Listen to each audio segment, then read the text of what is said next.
bonjour à tous, je m'appelle Clément Houzé et vous écoutez l'épisode 15 de mon podcast Le Club de la Loose. Et aujourd'hui, ça va être encore un épisode un peu spécial comme j'ai fait la dernière fois où je suis tout seul et je parle pendant une demi-heure comme un monologue et vous m'écoutez parler. Cette fois-ci, je vais vous parler du SNL. Mais en tant que recommandation culturelle. Parce que souvent je demande à mes invités une recommandation culturelle à la fin de mes podcasts, mais au final je me suis aperçu que ça aurait été trop court. Et je voulais vous parler du Saturday Night Live en tant que recommandation culturelle, comme je fais souvent à la fin de mes podcasts, mais cette fois-ci j'avais eu plutôt l'envie d'en faire un épisode spécial tellement il y avait de choses à dire et tellement de choses à expliquer sur le fait que je suis dingue de cette émission alors que je connaissais l'existence depuis des années. Alors comment j'ai découvert? Je connaissais l'émission par le biais de sketchs que j'avais vus sur internet, sur YouTube, mais je me suis jamais vraiment intéressé à me poser devant un épisode entier et me dire ok c'est parti, j'en regarde un entier. Mais au final un soir je savais pas trop quoi regarder comme film. J'ai vu qu'il y avait un film qui était sorti en 2024 qui raconte un peu l'histoire de la première soirée du Saturday Night Live et comment tout ça s'est un peu organisé. Et le film m'a tellement plu que je me suis dit que au final j'aurais dû regarder directement ce show qui passe, surtout qu'il est disponible sur Canal, bien sûr en VOSTFR. Et c'est comme ça que je me suis mis à regarder tous les épisodes de la saison 50. Alors je crois qu'il y en a une quinzaine, dont un épisode spécial des 50 ans qui dure je crois 3 heures, et aussi le documentaire de la sortie, je crois qu'il est sorti de la même année, mais tout ça on va en reparler. Avant de vous raconter un peu mon amour pour le SNL et comment ça se déroule, je vais plutôt vous raconter comment le SNL a été créé et de quelle base on est parti du coup pour créer l'un des shows les plus connus des États-Unis. C'était un samedi soir, le 11 octobre 1975, il était 23h30 quand la NBC lance un programme totalement inédit en direct du Meeting Studio H, situé au cœur du Rockefeller Center à New York.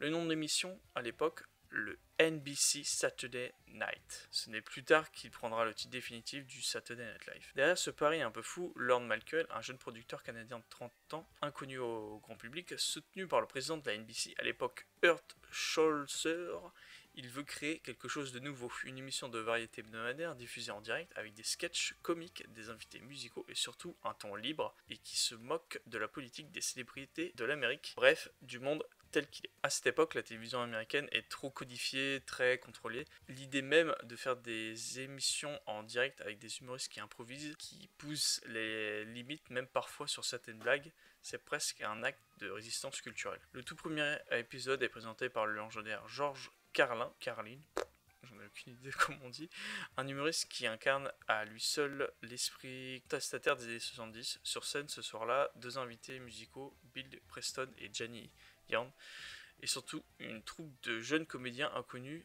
et qu'on les appelle les Not Ready for Prime Time Players, littéralement les pas encore prêts pour le prime time. Alors du coup là je vais les citer, parmi eux leurs noms, Dan Aykroyd, John Belushi, Chevy Chase, Gilroy Ratner, Jane Curtin. Ils ont souvent entre 20 et 30 ans, viennent du stand-up, du théâtre de l'impro, de la scène underground. Ils n'ont aucune idée de ce qu'ils sont en train de faire, mais en tout cas, ils vont commencer à mettre la pierre à l'édifice sur ce qui va un peu changer l'histoire de la télé américaine. Et pourtant, dès le premier épisode, le ton est donné, un humour noir, sketch politique, énergie brute. Rien n'est trop sacré pour être tourné en dérision. Le style est parfait, parfois brouillon, mais ça explose de vie. Les caméras cafouillent, les comédiens rient en plein sketch. Mais les gens adorent, c'est neuf, c'est vivant, et c'est surtout dangereux. SNL devient rapidement la voix d'une génération, celle de l'après-Vietnam, du Watergate, d'une Amérique désabusée mais créative. Et surtout, l'émission devient une vraie pépinière de talent. Comédiens, auteurs, musiciens, beaucoup de grandes stars de l'humour et du cinéma américain. Si on fait la liste de tous les stand-uppers ou tous les grands acteurs humoristiques qui sont passés par le SNL, je crois que la liste est à faire quelques pages. Ce qui n'était qu'au départ qu'un pari risqué, une simple case horaire remplie un peu à l'arrache, est devenu un moment de la culture populaire. Un miroir satirique brut, parfois génial, parfois même raté, mais toujours en prise directe avec son époque. Maintenant, je vais vous raconter comment un épisode du Saturday Night Live se déroule. Généralement, ça se situe à peu près de la même manière. D'abord, ça commence par une ouverture de sketch, souvent une parodie de l'actualité politique. Ces dernières années, c'est presque systématique autour de Donald Trump et de la présidence américaine, ou des scandales politiques du moment. Je me rappelle d'un sketch devenu culte avec Alec Baldwin en Trump et Melissa McCarthy qui jouait Sean Spicer, l'ancien porte-parole de la Maison Blanche. Elle hurlait sur les journalistes avec un pupitre mobile. C'était à la fois absurde, très visuel et complètement hilarant. Ce genre de sketch donne vraiment le ton dès le début et ensuite tu sens que l'épisode il va bien se passer. Ensuite, on enchaîne avec le monologue, souvent de l'invité, qui est un peu l'hôte de la soirée. C'est souvent une célébrité, un acteur, un chanteur ou un humoriste qui fait un petit stand-up ou une anecdote ou un sketch généralement. Je pense notamment à Timothée Chalamet qui a commencé son monologue en se moquant de lui-même, disant qu'il n'avait toujours pas d'Oscar et qu'il devait continuer à jouer les mecs modestes. Il jouait la comédie à fond, c'était drôle. Et puis parfois à ce moment-là, part complètement en freestyle comme Adam Driver qui s'était mis dans la peau d'un patron ultra toxique, ou Dave Chappelle qui utilise souvent ce moment pour balancer des vérités bien senties sur l'Amérique. Ensuite, place aux sketchs principaux. Ceux qui font vraiment la réputation du SNL, ce sont des scènes comiques jouées en live avec des personnages absurdes, des situations improbables, parfois ça part très très très loin. Le panel d'écriture des auteurs du SNL, elle est assez large. Puis vient souvent le moment musical. Alors là je vais être un peu honnête, perso, je zappe souvent. Je trouve que ça coupe ou ça casse un peu l'ambiance. Passer un sketch bien rythmé à une performance musicale, surtout si l'artiste ne me parle pas. Après ça, on passe avec mon segment préféré. Et au début, c'était pas aussi une partie que j'aimais beaucoup, mais c'était les Weekend Updates. C'est un peu une sorte de journal télé satirique présenté en ce moment par Colin Jost et Michael Che. Et franchement, ils sont excellents dans cet exercice-là. Au début, j'étais pas convaincu, mais au final, les blagues sont précises, bien ciselées, chaque vanne fait mouche. Michael Che, lui, adore balancer des trucs borderline, souvent sur les Noirs américains ou sur récemment l'affaire P. Diddy. Et en face, on a Colin Jost qui joue le mec un peu trop propre sur lui. Du coup, ça crée un peu une dynamique de duo vraiment intéressant. Et de temps en temps, ils invitent des personnages absurdes et souvent des clichés, comme par exemple Stephen, joué par Bill Hader, qui décrit des clubs new-yorkais totalement fous, ou l'oncle bourré, un tonton qui est bourré, qui dit n'importe quoi sur les fêtes de... Ensuite, on a encore quelques sketchs pour finir la soirée, parfois un peu plus expérimentaux, plus barrés, ou vraiment des formats musicaux. Et ensuite, tout le monde se retrouve sur scène pour le salut final, les comédiens, les invités, les musiciens, tout le monde se fait un câlin, on remercie le public. Et c'est là qu'on sent que malgré le côté show à l'américaine, il y a quelque chose de très vivant et de très naturel. Parce que quand tu vois les crédits affichés, ils se prennent tous dans les bras. Même quand tu vois, ça fait un peu cliché quand tu as regardé 3 ou 4 épisodes à la suite, tu vois qu'ils s'embrassent tous. Au bout d'un moment, je me dis que ça doit pas être trop naturel pour eux. Mais ce que j'aime avec le SNL, c'est que c'est parfois très pro et complètement imparfait. Il y a des bugs, des rires qui dérapent, des sous-titres texte, mais c'est ça qui rend le truc vivant. On voit tout en direct avec ses défauts et c'est là qui le rend aussi culte depuis plus de 50 ans du coup. Ensuite, j'ai envie de vous parler du coup du documentaire où il y a eu 4 épisodes du coup sur le SNL.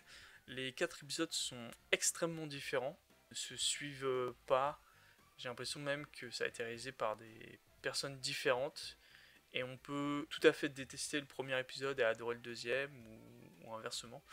Le premier épisode, c'est un peu le début des stars du coup du SNL. On est plongé dans les coulisses des auditions des grands comédiens passés par le SNL. On découvre beaucoup de stars aujourd'hui cultes comme Will Ferrell, Kristen Wiig, Bill Hader ou encore Eddie Murphy. Ils ont eu du coup énormément de mal à faire leur preuve du coup devant les personnes qui dirigent du coup le casting du SNL. Certains ont dû passer plusieurs fois le casting avant d'être retenus. On les voit ultra stressés mais toujours très à l'aise, parfois même à côté de la plaque. Et c'est là qui rend l'épisode touchant. On réalise qu'avant d'être des légendes du rire, ces gens ont galéré comme tout le monde. Andy Samberg prend beaucoup de place dans cet épisode, mais c'est très intéressant parce que tu vois qu'il vraiment il galère de ouf. Et c'est touchant parce que maintenant c'est un peu vraiment un des pionniers, je pense, du SNL. Et le fait qu'il soit passé par là et qu'il ait passé plusieurs auditions, ça fait prendre conscience que quoi qu'il arrive, on est toujours des petits. Ensuite, on a le deuxième épisode pour moi c'est clairement le plus passionnant. On suit le travail des auteurs qui écrivent les sketchs derrière du coup toutes les émissions. Tout commence le lundi matin où la team revient du week-end. Le mardi, ils commencent à proposer leurs premières idées, à brainstormer, à écrire leurs premières blagues. Et souvent, ils proposent leurs blagues aussi à l'invité pour voir comment ça peut matcher aussi avec cet invité-là. Et c'est là que le marathon commence. On va du coup en salle d'écriture, il y a des sessions de lecture, des validations avec les comédiens et même des passages devant Lorne Michael, le créateur du coup, comme je l'ai dit, historique de l'émission. Ce qui est fou, c'est que tout peut changer jusqu'à la dernière minute. Un sketch peut être validé puis supprimé juste avant l'émission. Même une blague peut sauter en direct et on sent vraiment le stress permanent dans les coulisses. Peu de gens tiennent plus de 3 ou 4 ans dans cette pression constante. Même les comédiens brillants ont fini par lâcher à cause du rythme. Et ce que j'adore dans cet épisode, c'est que en fait, t'as l'impression que les comédiens que du coup t'as vu dans l'épisode 1 qui galéraient un peu à rentrer dans les scènes mail, au final, j'ai pas l'impression qu'ils font grand chose parce que les auteurs sont tellement chauds et tellement bons que je trouve les comédiens, c'est juste la cerise sur le gâteau quoi. Mais les auteurs font vraiment le plus gros partie du job. Alors ensuite, on a l'épisode 3 qui est pour moi l'effet Jean-Guy. Alors, l'épisode 3, je vais être honnête, c'est un peu déconcertant. Mais rappelez ce que Jonathan Cohen appelle l'effet Jean-Guy dans La Flamme. C'est quand t'as une fête, une tradition, un événement hyper connu, mais toi, t'es complètement passé à côté. Tu sais même pas que ça existait, que tout le monde autour de toi semble trouver ça culte. Et du coup, dans cet épisode, il parle d'un sketch mythique du SNL, comme je l'ai dit précédemment, qui s'appelle Mort Coel avec Will Ferrell et Christian Walken. C'est du coup une parodie d'un enregistrement de studio du morceau Don't Fear the Reaper du groupe Blue Oyster Cult qui répète sans cesse qui veut plus de cowbell.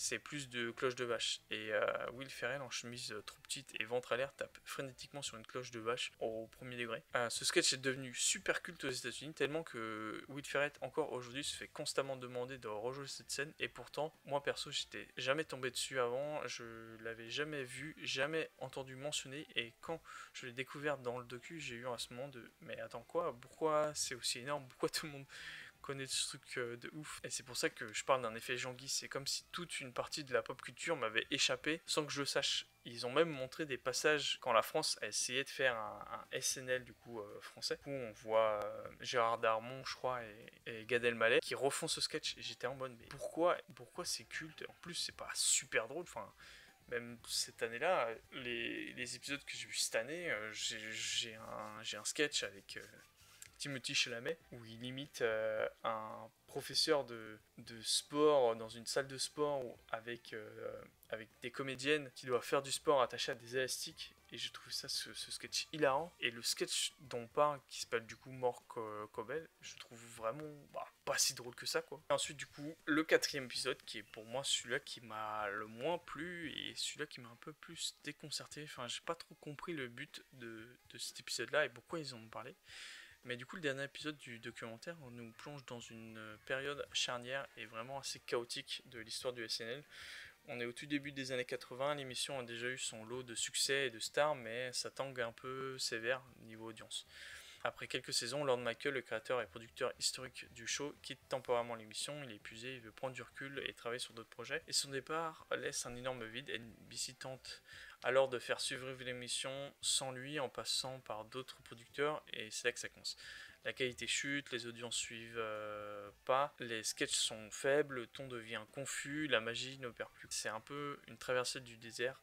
Même les fans les plus fidèles ont du mal à accrocher. Il y a eu des départs massifs dans la troupe, une ambiance en coulisses mais toujours en robot fixe et des tensions créatives très fortes. Et puis, en 1985, Lorne Michael revient et là, on pourrait croire que tout va s'arranger comme par magie, mais non pas du tout. Ce quatrième épisode montre à quel point le retour de Lorne Michael n'a pas suffi à remettre la machine sur pied du jour au lendemain. Il recrute de nouveaux talents, certains vont devenir des légendes, mais au départ c'est compliqué. Il y a beaucoup de critiques, certains disent que le SNL est devenu has-been, d'autres trouvent que le format est dépassé, que malgré cet épisode, Lorne Michael tient un bon et il garde sa vision, il appuie sur l'écriture, il prend des risques et petit à petit le show retrouve son identité. Par exemple, c'est durant cette période que des figures comme Dana Carvell, Phil Hartman encore John Lewis arrivent sur le plateau, pas encore des superstars, mais déjà des gens avec des vraies voix comiques et vraiment qui apportent un plus à l'émission. Du coup, ce que je trouve intéressant quand même dans l'épisode, c'est que ça casse un peu un mythe du succès permanent. Il montre que même les institutions comme le SNL ont des creux, des périodes de doute, et parfois, pour me dire, il faut reprendre à zéro, même quand le capitaine du navire n'est plus là. On y voit du coup Lorne Michael qui est en pleine reconstruction, à la fois exigeante et patient, presque obstiné, cherchant à redonner à son émission le mordant qu'il avait perdu. Et c'est une vraie leçon de persévérance créative. Comme le passage où on voit du coup Coppola qui dirige un épisode pendant cette année-là du SNL. Et ce qui est très intéressant, c'est que on y voit Robert De Jr. qui fait partie de cette troupe-là et qui dit oui, je passe pas assez de temps, j'ai du mal à percer tout ça, et du coup Coppola il lui répond, il dit ouais faut persévérer, voilà, et puis il fait une petite blague, ouais, mais c'est qui ce mec, ces personnes. Ce qui est bien dans le montage, c'est que tu vois que Robert De Jr. quand même a gagné un Oscar du meilleur second rôle, je crois, pour Oppenheimer, et ça montre qu'il faut quand même rien lâcher dans le monde de l'humour et du spectacle. Après, j'aimerais rajouter quand même quelque chose, c'est qu'on avance doucement vers les années 90, après ce passage-là un peu bizarre, un peu vraiment cette traversée du désert. Le SNL ne court plus derrière son passé glorieux, mais après une nouvelle ère. C'est pour ça que Lorne Michael va viser sur une nouvelle génération de comédiens et d'auteurs, jeunes, décalés, affamés, souvent venus du stand-up ou de l'impro. Et c'est à un moment-là qu'on voit du coup Will Ferrell, avec son énergie incontrôlable et son sens du recul assumé. Tina Fey, une brillante autrice, avant même de passer devant la caméra, qui finira par devenir la première femme. Ed Witter, je sais pas comment, la chef d'écriture de l'émission, ou encore aussi Jimmy Fallon, ce mec qui est toujours à deux doigts d'éclater de rire en plein sketch, et c'est ce qui le rend aussi très attachant. On entre dans la période où le style du SNL devient plus accessible, plus pop, mais sans perdre sa petite dose d'absurde qui fait sa signature. Et ce qui est fascinant, c'est que le show ne fait pas que suivre, il revient au centre de la culture américaine. Les sketchs du week-end sont repris dès le lundi matin partout sur internet, les personnages deviennent cultes, certains comédiens quittent l'émission pour exploser à Hollywood. Et du coup, la dernière partie, j'ai envie d'un peu raconter des anecdotes cultes autour du SNL que j'ai un peu trouvé un peu partout sur le net.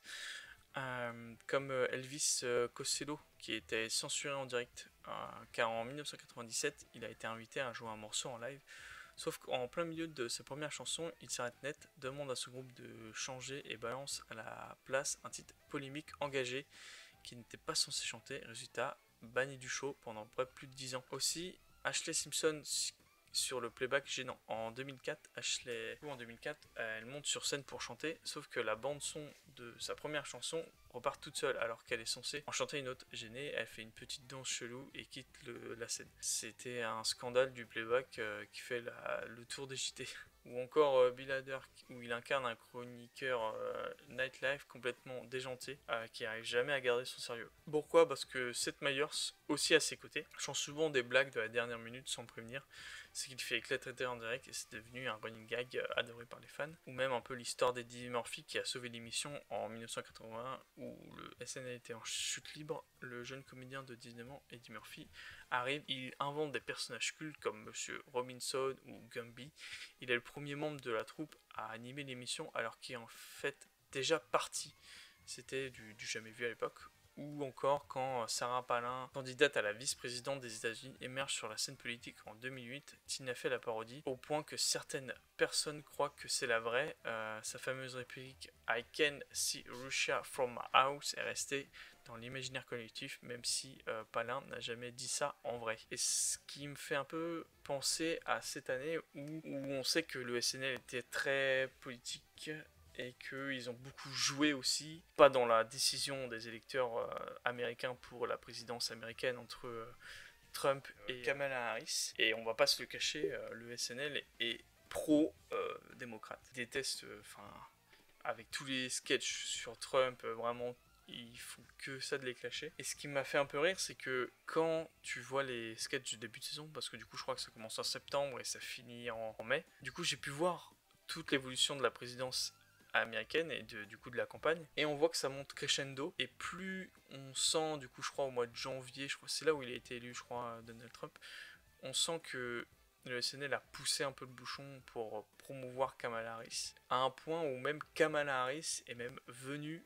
participer à un sketch où vraiment on l'a mis en avant. Et je crois que d'ailleurs l'organisme qui contrôle du coup le fait que les candidats doivent avoir le même temps de parole, je crois que Trump du coup il a eu le droit à un petit passage après un événement sportif je crois, mais c'est quand même assez fou de voir que ce genre de choses passe aux États-Unis alors qu'en France ça se ferait mais déglinguer. Et puis voilà, du coup en conclusion, bah voilà ce que j'ai écrit du coup sur le SNL quand je voulais vous exprimer un peu tout ce que j'ai vu, tout ce que j'ai aimé. Je vous conseille de regarder ça si vous aimez rire déjà. Faut pas que le fait que ça soit de la VOSTFR vous dérange, parce que je trouve que ça apporte quand même un petit plus, que ça soit en anglais sous-titré. J'ai pas souvent l'habitude quand même du VOSTFR, mais là je pense que c'est indispensable. Et aussi le fait que ça soit enregistré en public et qu'on entend les gens rigoler, ça apporte un petit plus. Souvent j'aime pas trop dans les sitcoms comme Friends ou d'autres où t'entends des blagues un peu de sortie nulle part, je trouve ça un peu bizarre. Mais là je trouve le fait que ça soit vivant et qu'on entend le public rigoler aux blagues des comédiens sur scène pendant leur sketch, ça donne vraiment en plus. Après bien sûr le SNL il est pas parfait, hein. Tu sens des fois que les comédiens lisent un peu trop leurs pancartes parce qu'ils retiennent pas tous leurs sketchs, mais ça se voit qu'ils lisent un peu trop les pancartes et c'est pas assez fluide. Et t'as certains épisodes vraiment qui sont où j'ai pas décroché un seul rire, comme celui-là avec Michael Keaton, où franchement je m'attendais vraiment à un truc énorme, mais au final j'étais un peu déçu. J'ai pas trop rigolé lors de cet épisode-là. Je trouve que c'était une bonne surprise, même si c'était un peu quelque chose qui était quand même très connu des gens, le SNL. Peut-être pas en France, mais à l'international, je pense que c'est vraiment connu, et je voulais un peu faire la promotion du coup de cette émission sur mon podcast. Tellement ça m'a même fait penser à écrire de certaines blagues. Je trouve que en France, ce qu'on a eu un peu de similaire, à mon avis, c'est Zen, avec Maxime Djadji et Kim Cuchot. Je trouve que ça, quelque part, ça ressemble un peu. J'aurais adoré que on aurait une version française qui aurait marché, mais je crois que il faut vraiment que les gens s'investissent énormément de temps, et vu le nombre d'auteurs qu'il y a lors du documentaire que tu vois, parce qu'il faut savoir que les auteurs, je crois, ils écrivent 80 sketchs chaque semaine. Après, ça baisse à 40 lors de rélecture, tout ça. Et après, ça baisse à 10. Et même au dernier moment, il peut y avoir un sketch qui est coupé et ramené, tu vois. Et en France, il faudrait vraiment avoir une armada d'auteurs. Voilà, c'est tout. C'est tout ce que j'avais à dire à propos du SNL. J'espère que vous allez passer une bonne soirée, un bon week-end ou une bonne journée. Je vous remercie de m'avoir écouté et à plus. Salut!